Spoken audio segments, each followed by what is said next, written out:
The 2025 NBA free agency landscape has dried up for the most part, but these four marquee names all fit the same bill, and they are all remain unsigned, but they are all restricted free agents. We're going to get into the latest updates on Jonathan Kuminga, on Josh Giddey, on Quentin Grimes, and on Cam Thomas as well, who's asking for a bag in just a moment. Make sure you are subscribed to Chat Sports. We give you guys NBA updates all year long, all off-season long, into the regular season, into the postseason. We're keeping you guys in the loop with all the biggest stories around the association. So subscribe and turn those notifications on so you never miss a moment here at Chat Sports. Let's get into it. The latest on Jonathan Kuminga, because the Warriors and Jonathan Kuminga, that has been the story of the offseason, and really the story of the offseason that has no end in sight at this point. Two sides remain in a stalemate. The Warriors offering a 2-year, $45 million contract with a team option in the second year. That contract would carry a no-trade clause. The Warriors want Kuminga to waive it, and Kuminga is saying, hell no. He is threatening to take the qualifying offer at this point. Jake Fisher with the latest on the whole Kuminga situation. He's saying, as much as the Warriors want a 2-year deal on their terms, seeing Kuminga go for the qualifying route would not be a welcome outcome. Golden State would then not only face the risk of losing Kuminga without compensation next summer, but also lose the ability to potentially shop him in February as a valuable trade asset with a salary north of $20 million. Depending on how the Bulls manage their roster in coming months, they could have massive cap space to potentially mount a Kuminga pursuit come next June 30th if they play things out the right way to unrestricted free agency.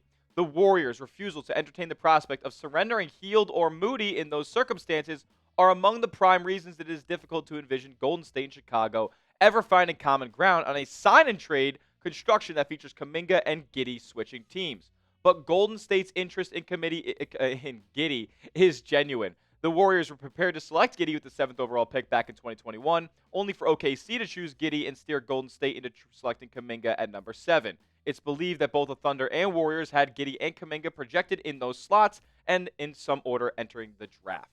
Now, the gist of it, from as far as a Golden State and Chicago perspective go here, like I think both sides, if you ask the two, they would probably swap the Kuminga and Giddey if you ask them. Probably more so Golden State than Chicago, because that marriage is just not ending super well between JK and Golden State. But it just really is not that easy at this point. Like the two players side by side, they're fine. Like, but the way that Kuminga is trying to progress his career and shape himself into a multi-time All-Star, this is not going to fit next to the Golden State squad. I feel like Giddey is a player who is more at least acceptive of a role-playing kind of situation, even though he kind of wants big money at this point, than a Jonathan Kuminga. Giddey probably knows he's not going to be that elite jump shot creator, guy who puts fear in the eyes of opposing defenses. So he probably would fit in Golden State system a little bit better. But let's move over to Giddey now, as it all seems in all likelihood that Kuminga is going to end up back in Golden State. But it's just a matter of if and how that all gets done, whether or not he folds or ends up accepting the qualifying offer that he's threatening right now. Let's move on to Giddey, though, who is looking for a good bit of money, maybe not as much as Kuminga wants, but it's still substantial, and the Bulls aren't really moving that quickly on getting a deal done. The Bulls have only offered Josh Giddey a 4-year deal worth $20 million per season. And to be honest with you, I think that is a really, really good value for Josh Giddey. The fact that he's getting 4 years of security, $20 million a season, it makes me question the people representing him. Because this isn't a player who I would want to pay even $18 million a season. If you can't space the floor, stretch the floor, and do it effectively at a high volume, then I don't think you deserve anything more than $20 million per season annually. There's a lot of things that Giddey does well on the basketball court. But to want $30 million a season is just bush league. Yes, he can pass, he can dribble, he can attack the basket, but as a defender and as a jump shooter, those are the two most valuable skill sets that you can have in the NBA in 2025. He kind of lacks in those departments. So I would be very much hesitant to succumb to $30 million a year for Josh Giddey. Look, the Bulls ownership, the Bulls front office, they're not exactly the smartest in the shed, but they should not continue that mindset and pay Giddey $30 million that he does not deserve. Like, after the All-Star break, yeah, he was really, really good this past year, but still, at the end of the day, that three-point volume wasn't super high, and I don't know how good of a defender he can actually project out to be. I'm kind of done in this era of the NBA paying guys who can't play both ends of the floor those $30 million price tags, and Giddey is just not one of those guys. I don't really think Kuminga is one of those guys either on the defensive end. He has the tools necessary to be able to be a good defender, but he has not put it together in between the ears yet. What do you guys think the better player is between these two cats? Jonathan Kuminga, type K down in the comments section, or if it's Josh Giddey, type G. Who is the better remaining free agent that wants $30 million a season? We'll talk more about these other restricted free agents in just a moment, but get hooked up with all of these NBA sales that we have going on at chatsports.com/NBA sales. Look, I know it's hot outside right now, but hoodie season is fast approaching. Get a fresh, solid-colored hoodie with your team's logo on it today at this link right here. They're $30. It's an absolute steal. Chatsports.com/NBA sale. That's chatsports.com/NBA sale, and that link is in the comment section and description of today's video to make it easy for you guys. Go get yourself some fresh NBA drip for the low today.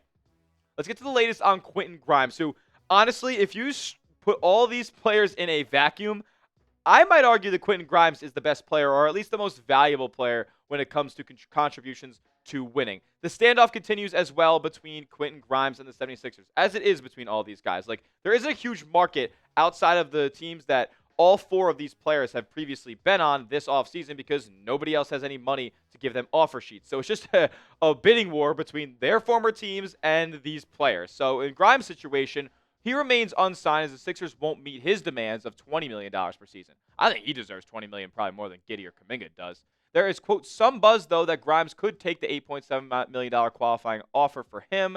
The Sixers, though, they're still confident that they will keep Grimes some way, somehow, amending that deal to a $15, $16 million a year contract. But I get Grimes wanting $20 million a season. Like, I know it's not the craziest sample size, around 30 games, and the Sixers weren't all that competitive during that stretch. But Grimes is kind of willing them to a couple of wins during that, the home stretch of last season. He was averaging 22 points a game. He was shooting above league average from three-point range, and he was being a really solid defender, a plus defender on the other end as well. So I would be in the market of absolutely keeping Quentin Grimes, the guy who can guard ones, twos, and threes in this league. Brett Siegel had this on Grimes and the Sixers.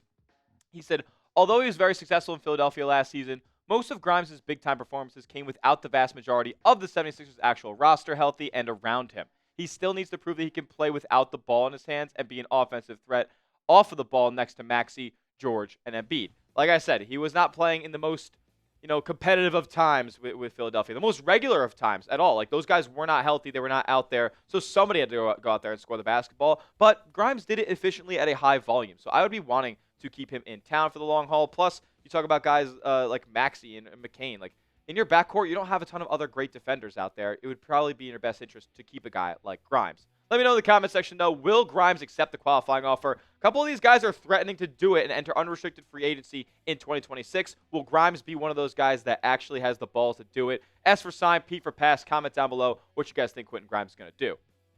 Maybe the most egregious of all four restricted free agents here is what's going on with Cam Thomas. The latest on the high-scoring small point guard. He's looking for a fat bag from the Brooklyn Nets, and I don't know if he would be having the same crisis if he was on another team, because the Nets actually do have the money to pay what Cam Thomas wants here. It would just not be very smart if they went on and did so. NetsDaily said this on Cam Thomas.